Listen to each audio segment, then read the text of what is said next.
বাংলা একটা প্রবাদ আছে না, যে নাচতে না জানলে উঠোন বাঁকা। মমতা এখন বিপদে পড়েছেন। উনি হেরে যাবেন ভয় করছেন, উনি আর মুখ্যমন্ত্রী থাকবেন না এই আশঙ্কায় রাত্রিরে ঘুম হচ্ছে না। তৃণমূল একটা নতুন কোনো একটা কায়দা বার করে নির্বাচনটাকে প্রভাবিত করতে পারে। এবার মানুষ তৃণমূলকে ছুঁড়ে ফেলে দেবে। তুমি কি বলছো? এরকম মানুষের চোখের সামনে পুকুর চুরি হচ্ছে, সাধারণ মানুষের টাকা চুরি হচ্ছে, আর সেটা মানুষ সহ্য করে যাবে? মুখ্যমন্ত্রী মমতা বন্দ্যোপাধ্যায় তিনি বলছেন যে তিনি ভবানীপুরের বিধানসভা থেকেই লড়বেন এবং এক ভোটে হলেও জিতবেন, এবং তার সঙ্গে তিনি এও বলছেন যে এখন নাকি সংবিধান সংকটে এবং গণতন্ত্র বিপন্ন। মুখ্যমন্ত্রীর মুখে সংবিধান সংকটে এমন কথা শুনতে হচ্ছে, কি বলবেন এ বিষয়ে? প্রথম দুটো কথা সম্বন্ধে আমার কিছু বলবার নেই। উনি যদি ভবানীপুর থেকে লড়তে চান লড়তে পারেন, ওর সেই স্বাধীনতা আছে। দ্বিতীয় কথা হচ্ছে, উনি যদি এক ভোটে জিততে চান তাও তিনি জিততে পারেন, সে স্বাধীনতা তার আছে। এখন সংবিধান সংকটে তো সবাই বলে, বেকায়দায় পড়লেই বলে যে সংবিধান সংকটে, দেশ সংকটে, সমস্ত কেন্দ্রীয় সরকার সকলকে সংকটে ফেলে দিচ্ছে। একে বাংলা একটা প্রবাদ আছে না, যে নাচতে না জানলে উঠোন বাঁকা। মমতা এখন বিপদে পড়েছেন। তার কারণ হচ্ছে যে এই এসআইআর এর ফলে যত রকম মৃত ভোটার, ডুপ্লিকেট ভোটার, ভুতুড়ে voter, Bangladeshi voter, Rohingya voter, যত রকম ভোটারেরা বাদ যাচ্ছে, এবং এই বাদ যাবার ফলে মমতার খুব বিপদ হয়েছে। মমতার বিপদের জন্য এগুলো তো একটা কিছু বলতে হবে। এই বলবার জন্য এই সমস্ত আবোল তাবোল কথা বলছেন আর কি, অর্থহীন কথা। এগুলোতে কোনো গুরুত্ব দেওয়ার কোনো দরকার নেই। মুখ্যমন্ত্রীর যে বিধানসভা, সেই ভবানীপুর থেকেই কিন্তু ইতিমধ্যেই অনেক ভোটারের নাম বাদ গেছে, এবং তিনি এই বিষয়ে বলছেন, এই বিষয়ে সরাসরি ইলেকশন কমিশন এবং বিজেপিকে দায়ী করে বলছেন যে আপনারা 58 লক্ষ ভোটারের নাম বাদ দিলেন এবং সবকিছু সম্পন্ন হওয়ার পর আরো 60 লক্ষের বেশি ভোটারের নাম বাদ দেওয়ার চেষ্টা করলেন। এখানে একজন কুখ্যাত ব্যক্তি বিএলও এবং ইআরওদের ওপর দোষ চাপাচ্ছেন। এই বিএলও বা ইআরওরা অক্লান্ত পরিশ্রম করেছেন ভোটার তালিকা থেকে নাম বাদ দেওয়ার জন্য। আপনাদের মাইক্রো অবজারভাররা এবং বিজেপির দিল্লির পার্টি অফিসে বসে থাকা লোকেরাই দায়ী। এগুলো হচ্ছে গিয়ে মানে কতগুলো অর্থহীন হাউ হাউ করা, যে উনি বিপদে পড়েছেন, উনি হেরে যাবেন ভয় করছেন, উনি আর মুখ্যমন্ত্রী থাকবেন না এই আশঙ্কায় রাত্রিরে ঘুম হচ্ছে না। অতএব কিছু তো বলতে হবে, মানুষকে তো কিছু বলতে হবে, কারুকে তো একটা দোষ দিতে হবে। দোষ তো আর উনি নিজে নিতে পারেন না। উনি তো বলতে পারেন না যে কয়লা চুরি হয়েছে, চাকরি চুরি হয়েছে, গরু চুরি হয়েছে, এগুলো তো আর উনি নিজে বলতে পারেন না। এগুলোর জন্য লোকে ক্ষুব্ধ। সেই জন্য এই দোষটা গিয়ে পড়েছে বিজেপির ওপরে, করছে নির্বাচন কমিশন। সেই নির্বাচন কমিশনের নিজের লোক নেই, তারা রাজ্য সরকারের কাছ থেকে লোক নিয়ে করছে, আর দোষ হয়ে গেল বিজেপির। কি আশ্চর্য যুক্তি! বিজেপি ইতিমধ্যেই বিভিন্ন জেলা থেকে পরিবর্তন যাত্রা শুরু করেছে, এবং পরিবর্তন যাত্রা নিয়ে কটাক্ষ করে এখন মুখ্যমন্ত্রী বলছেন যে 5 স্টার গাড়িতে করে রথযাত্রা বার করেছেন, এই রথযাত্রাই আপনাদের শেষ যাত্রা হবে। এগুলো তো মুখ্যমন্ত্রীকে বলতেই হবে। মুখ্যমন্ত্রী কি বলবেন যে না না আপনি জিতে যাবেন? তা তো মুখ্যমন্ত্রী বলবেন না। গাড়ি আবার 5 স্টার কি? গাড়ির কোনো স্টার হয় না, স্টার হোটেলের হয়। আর মুখ্যমন্ত্রী যে গাড়িতে চড়েন তার পেছন পেছন কতগুলো গাড়ি যায়, সামনে সামনে কতগুলো গাড়ি যায়, সেটা কি উনি নিজে গুনে দেখেছেন কখনো? সেটা দেখে নিন। গাড়ির কোনো স্টার হয় না, এটা মুখ্যমন্ত্রীর জানা উচিত। মুখ্যমন্ত্রী একটা রাজ্যের মুখ্যমন্ত্রী হয়ে তিনি এখন প্রায় বিরোধী নেত্রীর মতো ব্যবহার করা শুরু করেছেন। তিনি বলছেন তিনি 6 তারিখ থেকে মেট্রো চ্যানেলে ধর্নায় বসবেন এবং মানুষের জন্য লড়াই করার আমাকে নৈতিক সমর্থন দিন, এবং আমি সারা জীবন সংগ্রাম করেছি, মানুষের জন্য সংগ্রাম করে মরতেও রাজি। আপনারা যে কাউকেই তো ভয় দেখাতে পারেন, কিন্তু আমাকে আপনারা ভয় দেখাতে পারবেন না। আপনাদের মানুষের ওপর বিশ্বাস নেই, আপনাদের ভরসা শুধু প্রশাসনের এজেন্সির ওপরে, কিন্তু সেই কারণেই আপনারা মানুষের অধিকার কেড়ে নিচ্ছেন। এই বলে তিনি নাকি 6 তারিখ থেকে ধর্নায় বসবেন। মুখ্যমন্ত্রী বিরোধী নেত্রীর কাজটা বা ভূমিকাটা খুব সহজে পালন করতে পারেন। চিরকালই তিনি এটা করে এসছেন। ধর্নায় বসা, রাস্তায় পড়ে যাওয়া, সেখানে নানা রকম অভিনয় করা, নিজের গলায় চাদর দিয়ে ফাঁসি দেওয়ার চেষ্টা করা, এই সমস্ত নানা রকম নাটক উনি করেছেন এবং করতে ভালোবাসেন, এইটাই ভালো পারেন। প্রশাসন জিনিসটা তো ওর অভিধানে নেই, উনি কখনো পারেননি। এই যে গত 15 বছর ধরে শাসন করছেন, এর মধ্যে তো প্রশাসনের কোনো ছিটেফোঁটা মানুষ দেখতে পায়নি। উল্টে যেটা দেখেছে সেটা হলো যে একেবারে সিপিএম এর নকলে একটা আহ, দলীয় শাসনতন্ত্র চলছে, এবং সেই দলের শাসনতন্ত্রের মধ্যে আহ, দল যা বলছে বা দলীয় খারাপ কথাটা ব্যবহার করছি, দলীয় কেওড়ারা যা করছে সেটাকে মেনে নিতে হচ্ছে। যেটা সিপিএম এরা বলে হয়েছিল তার 3 গুণ করেছেন মমতা আর কি। তো এগুলো তো ঢাকা দিতে হবে কিছু বলে টলে।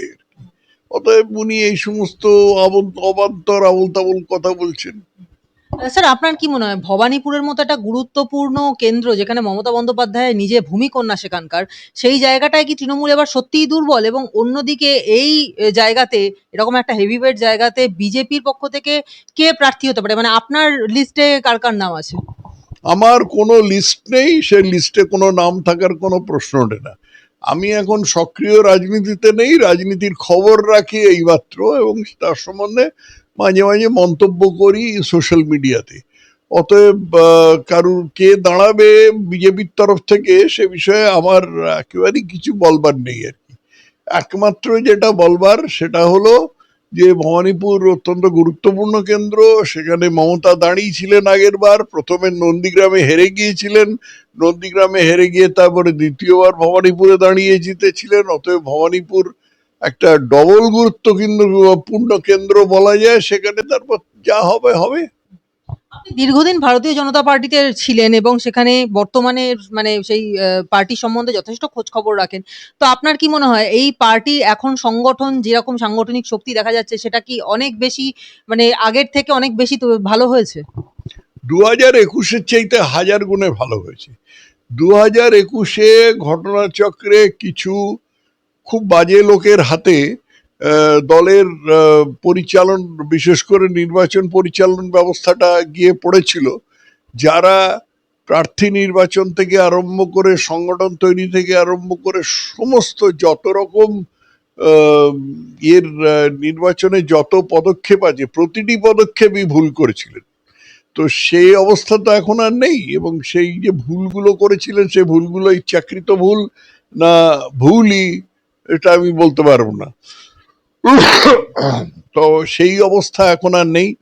পার্টি এখন পুরোপুরি সংহত। যেভাবে শ্রমিক বন্দ্যোপাধ্যায় পার্টিটাকে চালাচ্ছেন, যেভাবে শুভেন্দু অধিকারী পুরো রাজ্য দাপিয়ে বেড়াচ্ছেন এবং মানুষকে পার্টির বক্তব্য বোঝাচ্ছেন, যেভাবে সুকান্ত মজুমদার দিল্লিতে কেন্দ্রীয় মন্ত্রী হয়েও কেন্দ্রীয় সরকারের কর্মধারা মানুষকে বোঝাচ্ছেন, এবং তাতে যে মানুষ বুঝছে আমার বিশ্বাস। কিন্তু তার চেয়েও বড় কথা হচ্ছে যে পরিমাণ চুরি হয়েছে, যে পরিমাণ ডাকাতি হয়েছে এই গত 15 বছরে, সেটাই যথেষ্ট কারণ এবার মানুষ তৃণমূলকে ছুঁড়ে ফেলে দেবার। আমার আন্দাজ, আমার নিশ্চিত ধারণা যে এবার মানুষ তৃণমূলকে ছুঁড়ে ফেলে দেবে, যদি না তৃণমূল একটা নতুন কোনো একটা কায়দা বার করে নির্বাচনটাকে প্রভাবিত করতে পারে। তৃণমূলের তো মমতা বন্দ্যোপাধ্যায় তো একটা জিনিস যেটাকে ইংরেজিতে বলে লো কানিং, মানে নিচু স্তরের বুদ্ধিবৃত্তি যাদের থাকে আর কি, লো কানিং, তারা এমন সব কাজ করতে পারে যেটা হয়তো তুমি আমি আন্দাজই করতে পারবো না। তো সেরকম কিছু একটা করে কিছু কায়দা কানুন করবার ব্যবস্থা করবেন কিনা আমি জানি না। কিন্তু মোটামুটি স্বাভাবিকভাবে নিরপেক্ষভাবে যদি ভোট হয় তাহলে আমি নিশ্চিত উনি উৎখাত হয়ে যাবেন, উনি এবং ওর দল উৎখাত হয়ে যাবেন। তাহলে যেটা আমরা আমরা মনে করছি বা আমরা দেখতে পাচ্ছি যে সাধারণ মানুষের ক্ষোভ বাড়ছে এবং মমতা বন্দ্যোপাধ্যায় এবং তার মন্ত্রিসভায় একাধিক মন্ত্রীর বিরুদ্ধে যে দুর্নীতির অভিযোগ রয়েছে, তারা জেলে যাচ্ছেন, তারা জেল থেকে বেরিয়ে আসছেন। তো এই বিষয়গুলো আগামী নির্বাচনের প্রভাব ফেলবে বা তৃণমূলকে মানুষ একেবারে গদি থেকে সরিয়ে দেওয়ার মতো অবস্থায় পৌঁছে গেছে বলে মনে করছে? তুমি কি বলছো? এরকম মানুষের চোখের সামনে পুকুর চুরি হচ্ছে, সাধারণ মানুষের টাকা চুরি হচ্ছে, আর সেটা মানুষ সহ্য করে যাবেন? মানুষ সহ্য করে যাবেন?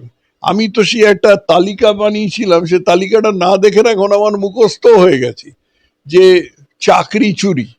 চাকরি চুরিটা হচ্ছে সবচেয়ে ভয়াবহ, কারণ যে রাজ্যে চাকরি নেই উনি চাকরি দিতে পারছেন না, সে রাজ্যে ওর শিক্ষামন্ত্রী যে রকম নির্লজ্জভাবে টাকা করেছেন, শিক্ষামন্ত্রীর রক্ষিতার বাড়িতে যেরকম চাপ চাপ টাকা দেখতে পাওয়া গেছে, এই জিনিসগুলো তো কোনোভাবেই আহ, মানুষ সহ্য করতে পারে না। তারপরে কয়লা চুরি আছে, তারপরে গরু চুরি আছে, শিক্ষাক্ষেত্রে চাকরি চুরি, পুরনিয়োগে চাকরি চুরি, কয়লা চুরি, গরু চুরি, রেশন চুরি, চাষের জমি চুরি, পিঠে বানানোর ছলে হিন্দু মহিলাদের ইজ্জত চুরি, বালি চুরি, পাথর চুরি, পায়খানা চুরি, ত্রিপল চুরি, সাইকেল চুরি, হাসপাতালের ওষুধ চুরি, মৃতদেহ চুরি, ট্যাব চুরি, কাউন্সিলর খুনের চেষ্টা, ইত্যাদি ইত্যাদি অনেক আছে।